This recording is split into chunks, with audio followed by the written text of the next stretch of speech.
আসসালামু আলাইকুম ভিউয়ার্স, আজকে আপনাদের মাঝে নতুন আরেকটা ব্লগ করতে যাচ্ছি।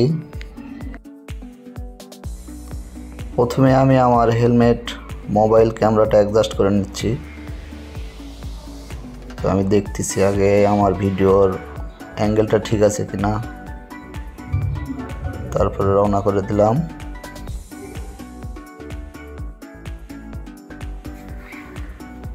আজকে আমি যাচ্ছি তেলের পাম্পে, বাইকে তেল উঠাবো। তো আপনাদের সঙ্গে শেয়ার করব বাইকে তেল উঠানোর সঠিক নিয়মটা এবং কোন পদ্ধতিতে তেল উঠালে আপনারা প্রতারণার হাত থেকে একটু হলেও রক্ষা পাবেন। তো আশা করি সবাই পুরো ভিডিওটা দেখবেন এবং আমি কিভাবে তেলটা উঠাই এটা আপনারা সবাই দেখবেন।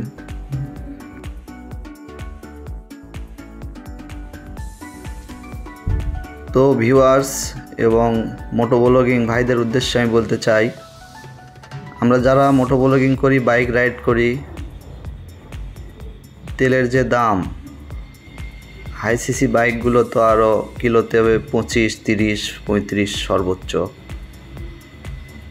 আমার তো মোটামুটি সাশ্রয়ী বাইক ডিসকভার 125 ডিজিটাল মিটার।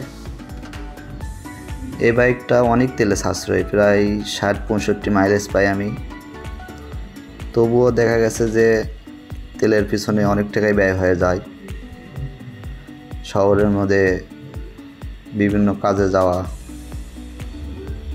নিজের প্রয়োজনে বাজারঘাটে যাওয়া এবং ব্লগিংয়ের কাজে বিভিন্ন জায়গায় পর্যটন কেন্দ্রে ঘুরতে যাওয়া, এগুলো করে মোটামুটি ভালোই তেল খরচ হচ্ছে। তো এইদিকে যদি পাম্প থেকে তেল একটু কম দেয় আবার, তাহলে তো অবস্থা খুব খারাপ। তো সঠিকভাবে আপনারা যান, পাম্প থেকে তেল পায়ে থাকেন, সেজন্য আমি একটা টিপস দেব, আপনারা এই টিপসটা ফলো করবেন। আশা করা যায় সঠিক পরিমাণের সঠিক মাপে তেল পেয়ে যাবেন। আর এই শহরের ভিতর রিক্সাগুলোর যে এত অত্যাচার, হুটখাট যে কোনো জায়গায় মাথা ঢুকে দেয়, তাদের ব্রেক কোয়ালিটি কতখানি কার্যকরী আমার মাথায় আসে না। দেখবেন বাইক চালাচ্ছি, সামনে হুট করে ঘুরে এনেছে, অথবা এক রাস্তা থেকে আরেক রাস্তায় মাথা দিয়ে দিয়েছে। আমরা যারা বাইক রাইডস করি আমাদের ভয় লাগে। আপনার বাইকের নয় হাইড্রোলিক ব্রেক আছে, কিন্তু ওদের তো হাইড্রোলিক ব্রেক নাই, ধাম করে এসে লাগিয়ে দেবে। পুরো রিক্সায় তো লোহার পার্টস, আর কিছুই হবে না, আমাদের বাইকের একটা ক্ষতি হয়ে যাবে। তো যারা বাইক রাইডস করেন অবশ্যই সাবধানে বাইক রাইডস করবেন, রিক্সা ভ্যান থেকে সাবধানে থাকবেন। বিশেষ করে রিক্সা ভ্যানের ভুলের কারণেই মোটরসাইকেল অ্যাক্সিডেন্ট বেশি ঘটে।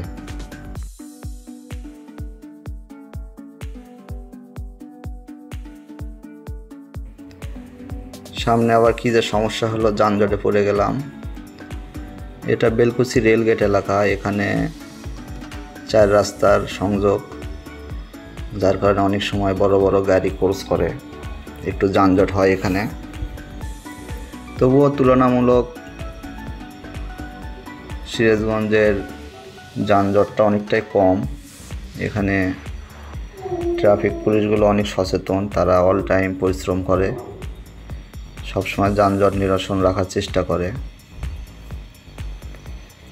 তো যাই হোক, আমি যেটা নিয়ে কথা বলছিলাম, পাম্পের তেল উঠানো। আপনারা যারা তেলে সাশ্রয়ী বাইক ইউজ করতে চাচ্ছেন, আমি সাজেস্ট করব সর্বোচ্চ হলো 150 সিসির বাইক যদি নিতে চান তাহলে পালসার ক্যাটাগরির, আর একটু লো বাজেটের হলে ডিসকভার 125 একটা বেস্ট গাড়ি।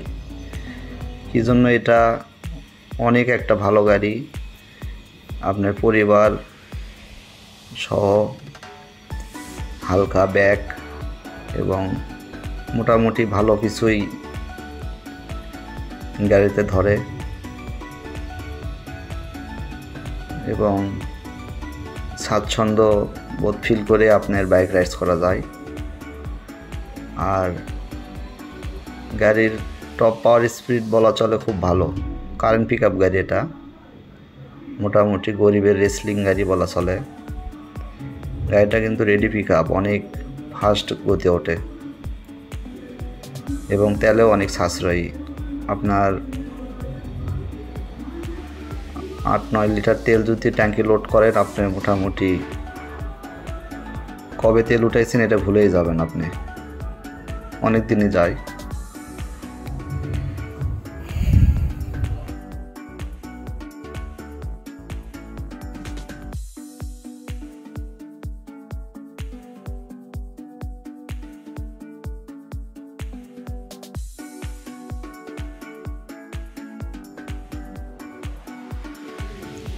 তো ভিউয়ার্স, সিরাজগঞ্জ শহরে বেশ কটা পাম্প আছে, তার মধ্যে এই আপনার মিরপুরের পাম্পটার একটু তেল ভালো, যার কারণে একটু শহর থেকে দূরেই হয়, প্রায় কিলো 3 হয়।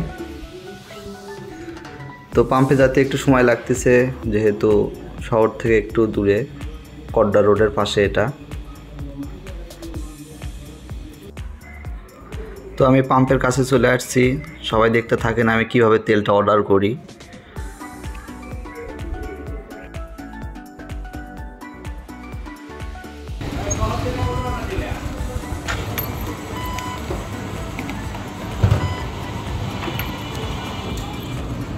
দেন তো ভাই, 550 550।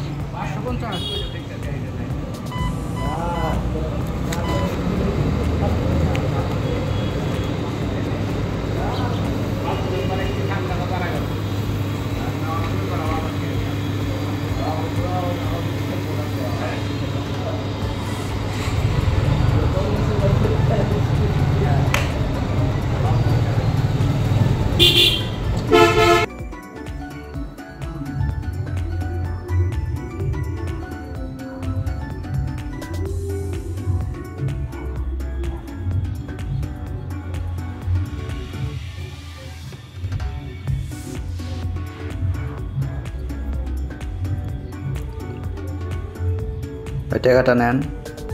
তো ভিউয়ার্স, আপনারা এভাবে 500 টাকা তেল উঠালে তার ওপর 10 টাকা 20 টাকা বা 50 টাকা এরকম করে উঠাবেন, তাহলে মিটারে যদি কিছু করাও থাকে সেটা কিন্তু আপনাদের ওপর আর প্রভাব পড়বে না, আপনারা সঠিক তেলটা পাবেন।